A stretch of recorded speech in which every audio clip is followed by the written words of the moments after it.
Hello बच्चों, मैं दिनेश आपका मैथमेटिक्स टीचर। आज आप बच्चों को पढ़ाने के लिए आया हूँ एक नया चैप्टर जिसका नाम है क्वाड्रेटिक इक्वेशंस।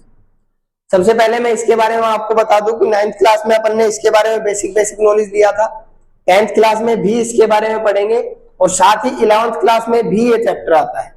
वहां जाके इस चैप्टर का नाम बन जाता है बेटा complex number and quadratic equation, है ना। Complex number and quadratic equation क्यों बना, उसकी जरूरत कहां पड़ी, वो सब अपन डिस्कस करेंगे धीरे धीरे इसके बारे में। दूसरी चीज बेटा, इसके अंदर से जेई के अंदर हर साल एक क्वेश्चन पक्का आता है बेटा, है ना। तो अपन इस चैप्टर के बारे में पढ़ते हैं। बढ़िया इंपॉर्टेंट चैप्टर है, ध्यान से पढ़ना, सब कुछ समझ आएगा। देखो स्टार्ट करते हैं क्वाड्रेटिक इक्वेशन। अब ये सबसे पहले जो चैप्टर का नाम है ये क्यों बना, है ना। क्वाड्रेटिक इक्वेशन चैप्टर का नाम कहां से आया, क्या होता है इसका मतलब, इसके बारे में बात करते हैं। अपन ने पढ़ा था बेटा एक चैप्टर जिसका नाम था पॉलिनोमियल्स। आप सभी को याद होगा 10th क्लास में जो सेकंड चैप्टर है उसका नाम होता है पॉलिनोमियल्स, जिसका मतलब होता है मैनी टर्म्स, है ना। पॉली वर्ड जो है इसका मतलब होता है बेटा मैनी, नोमियल वर्ड जो है उसका मतलब होता है क्या बेटा, टर्म्स। तो मैनी टर्म्स जब आएंगी मेरे पास तो उसको बोला जाता है पॉलिनोमियल। अब पॉलिनोमियल के अंदर मैंने एक खास चीज पढ़ी थी बेटा, अगर आपको याद हो तो, कि इसके जो टाइप्स होते हैं वो क्या क्या होते हैं, है ना। मैंने पढ़ा था लीनियर पॉलिनोमियल होता है, उसके बाद बेटा मैंने पढ़ा था क्वाड्रेटिक पॉलिनोमियल भी होता है, उसके बाद मैंने पढ़ा था क्यूबिक पॉलिनोमियल भी होता है ना। उसके बाद बाई क्वाड्रेटिक होता है, क्विंटिक होता है। तो इतनी आगे अपने को नहीं जाना, अपने को चैप्टर क्वाड्रेटिक पढ़ना था। क्वाड्रेटिक वर्ड मेरे पास यहीं पे आ गया, है ना। तो इसका मतलब क्या है बेटा, जो क्वाड्रेटिक इक्वेशन वर्ड आया है कहां से आया होगा, पॉलिनोमियल के अंदर से ही, है ना। अब ये अलग अलग जो इनको नाम दिए गए हैं बेटा, ये किसके बेस पे दिए गए हैं, है ना।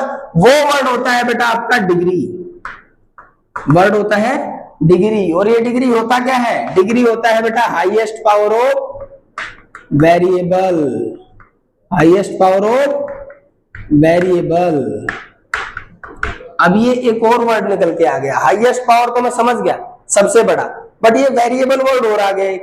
तो वेरिएबल क्या होता है बेटा, जो भी पॉलिनोमियल आपकी बनती है, आप लोगों को पता है किससे बनती है, वेरिएबल प्लस कांस्टेंट से, वेरिएबल प्लस कांस्टेंट से। तो कांस्टेंट की अगर मैं बात करूं तो जो चीज फिक्स होगी बिल्कुल उसको बोला जाता है कांस्टेंट।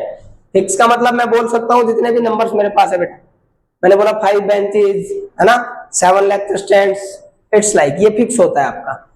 मैं बात करूं वेरिएबल की, तो वेरिएबल क्या होता है, वेरिएबल होता है बेटा जो चीज चेंज हो सकती है, जो चीज चेंज हो सकती है, मतलब चेंजेबल क्वांटिटी जो फिक्स नहीं होती है। और वेरिएबल हमेशा आप मान के चलो बेटा, मोस्ट ऑफ द केस में जो होता है वो क्या होता है, वेरिएबल होते हैं आपके अल्फाबेट्स, क्या होंगे, अल्फाबेट्स। और 90% केस में आपको अल्फाबेट्स जो दिखेंगे वो दिखेगा बेटा एक ही, दैट इज एक्स। क्या दिखेगा बेटा, एक्स। उसके अलावा बाकी अल्फाबेट्स भी आ सकते हैं।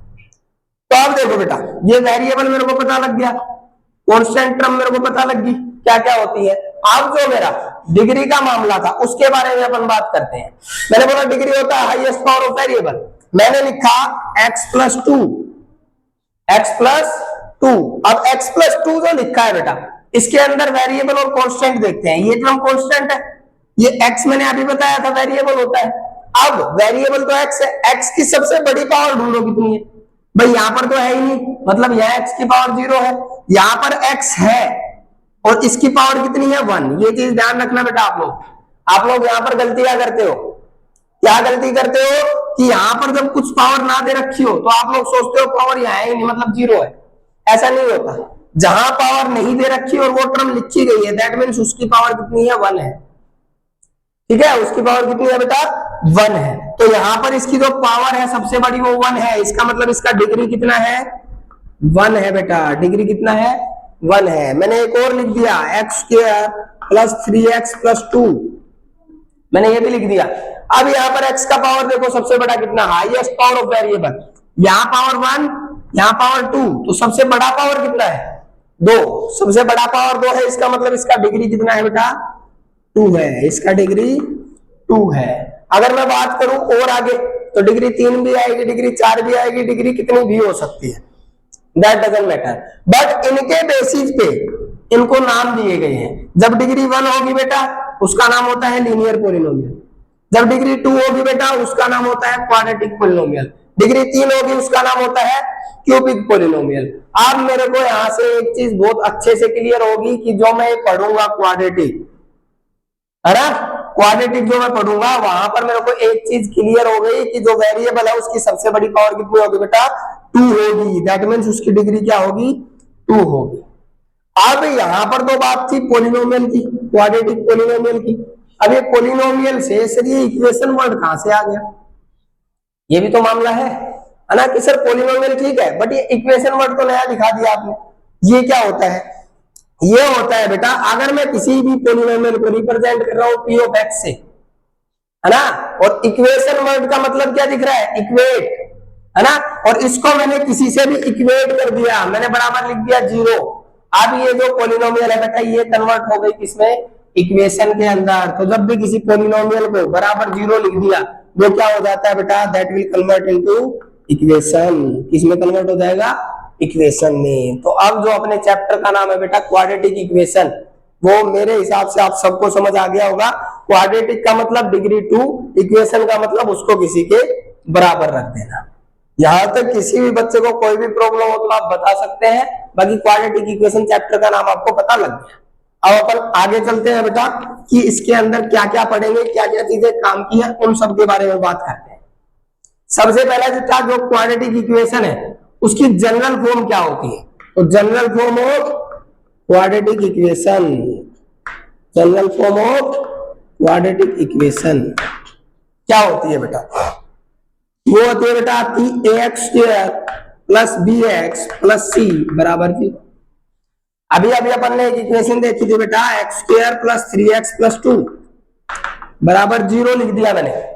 अब एक चीज आप ध्यान से समझो कि ये और ये इन दोनों में फर्क क्या है, वो जनरल फॉर्म है, ये आपको इक्वेशन ही देगी, तो इनके अंदर फर्क क्या है बेटा, यहां पर भी एक्स स्क्वायर है, यहां भी एक्स स्क्वायर है, यहां भी एक्स है, यहां भी एक्स है, या बिना एक्स की टर्म भी है, यहां भी बिना एक्स की टर्म है। तो इसका मतलब है तो दोनों सेम चीज ना, है ना। तो यहां से मेरे को एक चीज और सीखने को मिल गई बेटा, क्या कि जो एक्स स्क्वायर के साथ होगा, साथ का मतलब बेटा उसका कोफिशिएंट, जो एक्स स्क्वायर का कोफिशिएंट होगा, है ना, तो लिख दो कोफिशिएंट ऑफ एक्स स्क्वायर, वो हमेशा क्या होता है बेटा, ए बोलते हैं उसको, क्या बोलते हैं, ए। और अगर मैं इस इक्वेशन के हिसाब से बात करूं तो क्या है, फिर से वही गलती मत करना, यहाँ पर कुछ भी नहीं है ना, इसका मतलब यहाँ पर क्या है, 1 है, तो एक्स स्क्वायर का कोफिशिएंट क्या आ गया, 1।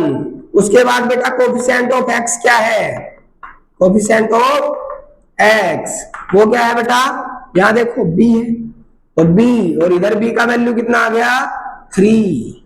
अगर मैं बात करूं बेटा और आगे आपसे कि कांस्टेंट टर्म क्या है, क्या चीज, कांस्टेंट टर्म क्या है, तो कांस्टेंट टर्म क्या है बेटा, सी, है ना, और यहां पर सी क्या है, 2। तो ए बी सी के वैल्यू की अगर मैं बात करूं बेटा आपसे क्वाड्रेटिक इक्वेशन के अंदर, तो आप लोग बता देंगे कि ए कौन सा होता है, बी कौन सा होता है, सी कौन सा होता है, पक्का बता देंगे ना। तो आगे चले बेटा, अब आगे चलते हैं। अब आगे जो इसके अंदर आएंगी चीजें वो क्या आएंगी बेटा, मेरे को सीधा सीधा बताना होगा कि क्या मैं जो भी इक्वेशन दे रहा हूं वो क्वाड्रेटिक इक्वेशन है या नहीं है ना। सबसे पहले आप लोगों को बताना होगा, अगर मैंने बोल दिया x plus 2/x that is equal to x square, तो क्या ये क्वाड्रेटिक इक्वेशन है कि नहीं, ये अपन कैसे बताएंगे बेटा, कुछ भी नहीं करना, सीधा इसका क्या देखेंगे, डिग्री, क्या देखेंगे, डिग्री। बट डिग्री देखने के लिए भी तो इसको सोल्व करना पड़ेगा, है ना। रीजन पॉलिनोमियल में अपन ने एक चीज पढ़ी थी बेटा, क्या कि वेरिएबल की जो पावर होता है, वेरिएबल का जो पावर होगा that will always be a whole number, क्या होता है, होल नंबर। बट अगर मैं यहां पर देखूं तो मेरे पास दो चीजें हैं देखने को। पहली चीज x प्लस 2, अगर ये x यहाँ डिवाइड में है तो ऊपर जाके पावर -1 बनेगा, और -1 तो बेटा वेरिएबल है, जो भी है वो -1 जो है क्या नहीं होता, होल नंबर नहीं होता। तो इसका मतलब इसमें कुछ ना कुछ चेंज तो करना पड़ेगा। अब वो चेंज क्या करेंगे वो सुनिएगा ध्यान से। चेंज क्या करेंगे बेटा, पहले इसको सोल्व करेंगे जितना हो सकता है। सोल्व क्या करेंगे भाई, इन दोनों में अगर मैं देखूं तो x को एलसीएम ले सकता हूं। अगर मैंने x को एलसीएम लिया तो x यहाँ मल्टीप्लाई होगा, यहाँ मल्टीप्लाई होते ही क्या बन गया, एक्स स्क्वायर, इधर रह गया +2, उधर क्या है बेटा एक्स स्क्वायर। अब ये x इधर डिवाइड में, तो उधर जाके क्या होगा, मल्टीप्लाई में। मतलब यहां बन गया एक्स स्क्वायर प्लस 2, उधर बन गया एक्स क्यूब। अब आपको सिर्फ यही देखना है कि वेरिएबल की सबसे बड़ी पावर कितनी है, क्योंकि इक्वेशन तो सिंप्लीफाई हो चुका है। वेरिएबल का सबसे बड़ा पावर देखो कितना है बेटा, वेरिएबल का सबसे बड़ा पावर 3 है, मतलब इसका डिग्री कितना आ गया 3, और डिग्री 3 किसका होता है बेटा, क्यूबिक इक्वेशन का।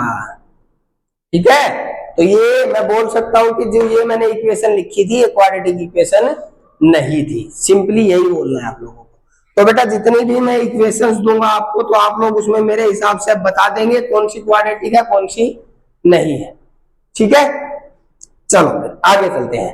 अब अपन एक और चीज देखते हैं बेटा, कि जो क्वाड्रेटिक इक्वेशन है उनके सॉल्यूशंस के बारे में बात करते हैं अपन। तो सॉल्यूशंस क्वाड्रेटिक इक्वेशन के जो है उनके बारे में बात करने से पहले मैं आपको हल्का सा पीछे लेके चलता हूं बेटा। पीछे कहा मैंने देखा था, मेरे पास दिया गया था x प्लस 2 बराबर 0। अगर मैं 9th क्लास की बात करूं, ऐसा मैंने देखा था। ये कैसा इक्वेशन है, लीनियर। भाई डिग्री 1 है तो लीनियर, तो लीनियर इक्वेशन सोल्व करना मैंने 9th में पढ़े, आराम से सीखा था। क्या करना होता था, कुछ भी नहीं करना होता था। ये 2 है, इसको उधर ले जाता था, भाई इधर प्लस का है उधर जाके माइनस का हो गया, x का वैल्यू आ गया -2। अब जो x का वैल्यू -2 आया है ना, तो ये इसका सॉल्यूशन ही तो है बेटा। इस सॉल्यूशन का मतलब ही क्या होता है, देखो सॉल्यूशन का मतलब ही क्या होता है कि जो भी मेरे को दी गई है वैल्यू, उसको जब मैं इक्वेशन में रखूंगा तो इक्वेशन कंप्लीटली सोल्व हो जाएगी।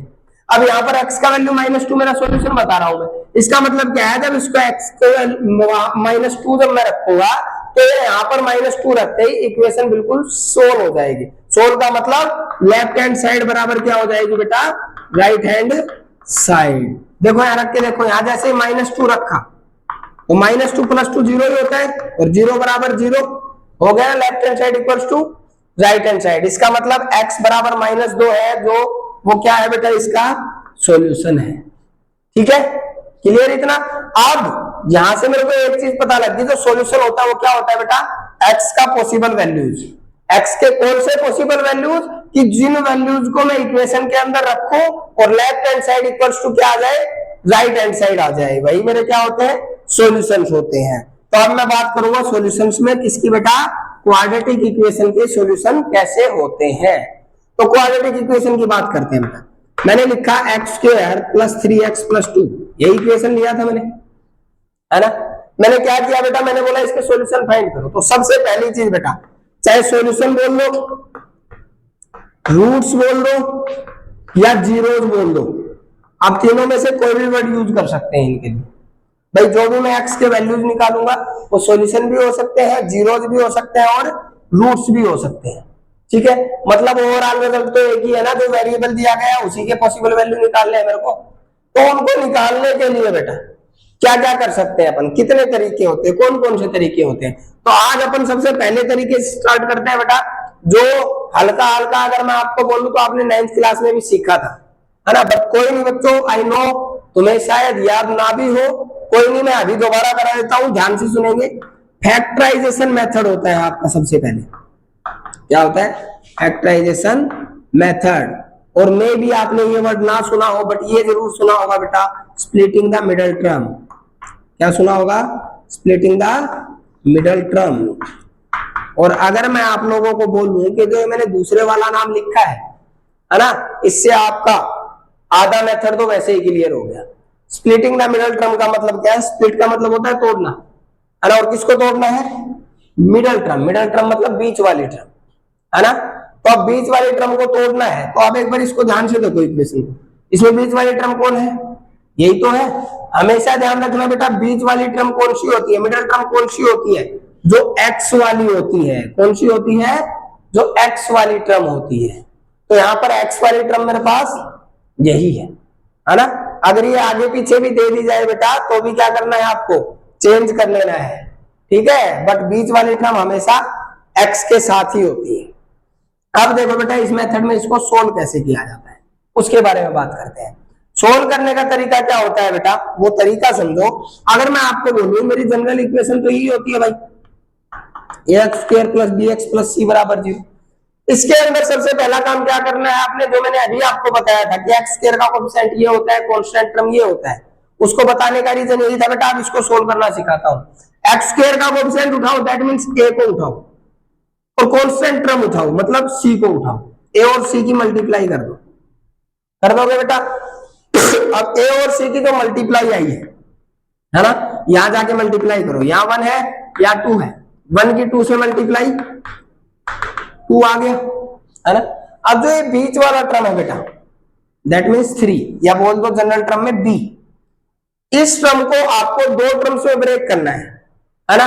वो दो टर्म्स ऐसी होंगी बेटा कि उन दोनों टर्म्स को अगर मैं मल्टीप्लाई करूं तो आएगा जो मल्टीप्लाई ए और सी का आया था, दैट मीन्स 2, और उनको ऐड या सब्ट्रैक्ट करूं तो आएगा निकल के बेटा ये वाला टर्म जो बीच वाला टर्म है, दैट मीन्स 3। अब वो कैसे निकालोगे वो सुनो मेरी बात। ए और सी का मल्टीप्लाई किया, 2 निकल के आया मेरे पास। अब 2 देख लो बेटा किन किन की मल्टीप्लाई से आता है। भाई फिलहाल तो मेरे पास एक ही ऑप्शन दिख रहा है मेरे को, 1 into 2 जब मैं करूंगा तभी मेरे पास क्या आएगा बेटा, 2, यही आएगा। तो 2 मेरे पास अगर आ गया तो अब मेरे को क्या करना है, मेरे को ये देखना है जो ये दो टर्म आई है इनको अगर मैं ऐड करूं या सब्ट्रैक्ट करूं, जोड़ू या घटाऊं, तो क्या किसी तरह मेरे पास ये आता है। और इसमें भी एक चीज खास ध्यान रखनी है बेटा आप लोगों को, जो इनके आगे साइन लगे हुए हैं उनका भी ध्यान रखना है। भाई मेरे पास मेरे को दिख गया +3 लाना है, तो क्या मैं इन दोनों को अगर ऐड करूंगा 1 + 2 तो +3 आ रहा है ना, और यही मेरे को लेके आना है। और इन दोनों की मल्टीप्लाई की तो भी +2 आ रहा है, मतलब इन दोनों की मल्टीप्लाई भी सही आ गई और दोनों का ऐड करूंगा तो बीच वाला टर्म भी आ गया। इसका मतलब जो ये 1 और 2 बने हैं बेटा, ये मेरे परफेक्ट फैक्टर बन गए हैं। क्या बन गए हैं, परफेक्ट फैक्टर। अब ये परफेक्ट फैक्टर बनने के बाद मेरे को क्या करना है उस पर ध्यान देते हैं बेटा कि आगे सर फिर मैं इसको कैसे सोल्व करूं। देखिएगा एक्स स्क्वायर को सेम रखिए, इसको ब्रेक करना था, ब्रेक किसमें करना है वो भी मेरे को मिल गया, मतलब मैं इसको ब्रेक करूंगा 1x + 2x के अंदर, और जो लास्ट वाला टर्म है वो सेम रहेगा। ठीक है जी। अब क्या करना है बेटा आप लोगों को, इन दोनों में से x तो हमेशा कॉमन निकलेगा, उसके अलावा अगर कुछ कॉमन निकल रहा है उसको भी निकाल लो। तो सबसे पहले यहाँ पर तो मेरे को x ही दिख रहा है और कुछ नहीं दिख रहा, तो x को कॉमन ले लिया, यहाँ पर एक x बचा और यहाँ पर +1 बचा से। अब बेटा पीछे वाली जो दो टर्म है उनमें से कुछ ऐसा कॉमन लेना है आप लोगों को कि जब मैं उसको कॉमन निकालू तो पीछे मेरे पास यही दो टर्में बचेंगी एज इट इज।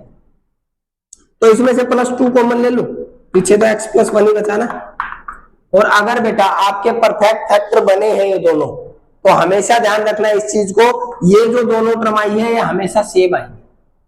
ठीक है, तो अब मैंने क्या किया भाई, दोनों टर्म बना दी, इसमें देखो और इसमें देखो, दोनों में एक चीज और कॉमन है, जो मेरा कॉमन फैक्टर बना था, दैट मींस x + 1। तो मैंने क्या किया बेटा, x + 1 को कॉमन निकाल लिया, अंदर क्या बचा, यहां तो सिर्फ x बचा, यहां +2 बचा।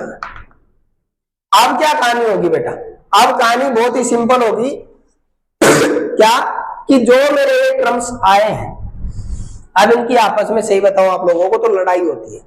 लड़ाई होने का रीजन क्या है वो सुनो भाई, सीधी सी बात है, दो टर्म मल्टीप्लाई में है, अगर मैं एक टर्म को उधर भेजूंगा तो वो डिवाइड में जाएगी, और डिवाइड में भी किसके जा रही है ये देखो, 0। 0 क्या होता है, सबसे खत्म इंसान, वैल्यू बहुत है इसकी, है ना, बट लेकिन सबसे खत्म इंसान है। खत्म इंसान क्यों है, किसी से भी मल्टीप्लाई हो, किसी को भी डिवाइड करे, सीधा क्या कर देता है, उसको 0 बना देता है ना। तो अब इसके डिवाइड में जाते टाइम तो सब डरेंगे ना कि भाई उसके पास अगर गए, उसके डिवाइड में अगर गए तो क्या बन जाएंगे, 0।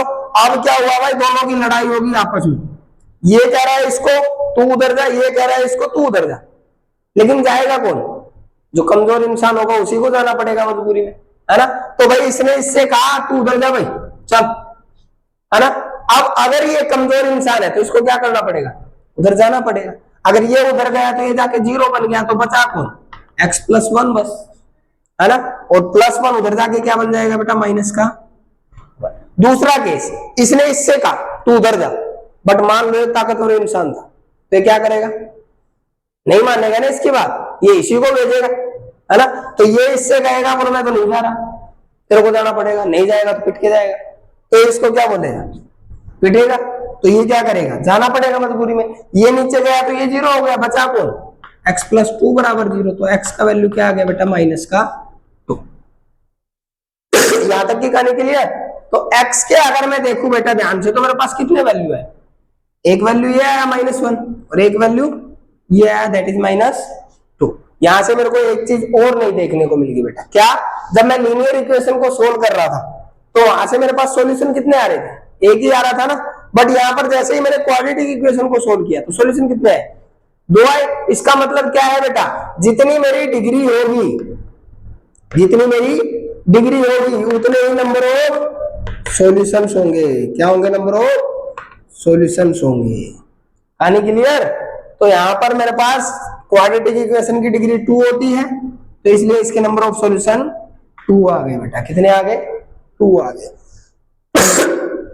अब देखो बेटा ध्यान से, मैं सॉल्यूशन मेरे को निकालने आ गया। दूसरी चीज, उससे पहले तुम लोगों को एक बात और बता देता हूं बेटा मैं, कि हर एक क्वाड्रेटिक इक्वेशन के, है ना, जरूरी नहीं है कि आप फैक्टराइजेशन मेथड से कंप्लीटली सोल्व करो, है ना। कुछ इक्वेशंस ऐसी भी आएंगी बेटा जिनके फैक्टर बनाना आपके लिए बहुत ज्यादा टफ होगा, ठीक है। तो उनको कैसे सोल्व करेंगे, है ना, वो इसमें अपन जो अगला मेथड है उसके अंदर सीखेंगे, ठीक है। वो अगला मेथड बाद में कराऊंगा। उससे पहले मैं एक चीज और बता देता हूं आप लोगों को, वो ध्यान से सुनिएगा कि मेरे पास 2 वैल्यू आई भाई एक्स की, 2 सॉल्यूशन आए, है ना।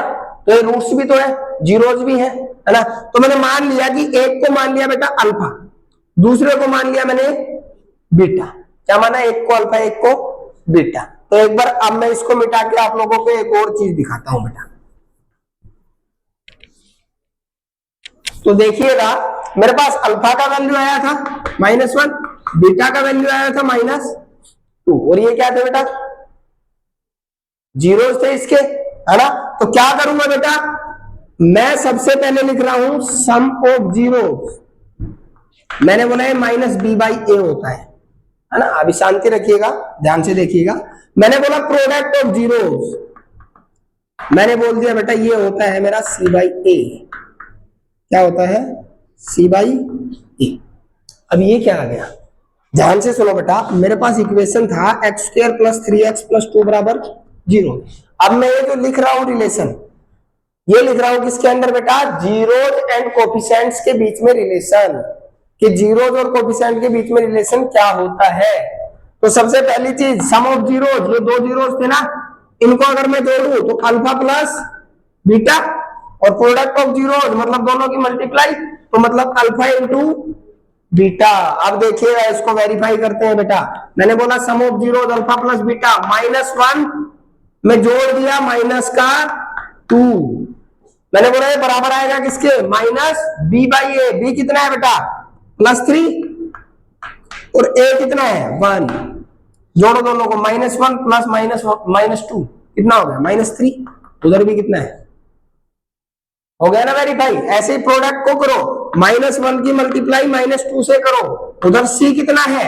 2, a कितना है? 1, दोनों की मल्टीप्लाई कितना है? 2। उधर भी क्या है बेटा? 2। ये हो गया प्रोडक्ट ऑफ जीरोज। दोनों चीजें वेरीफाई होगी बेटा।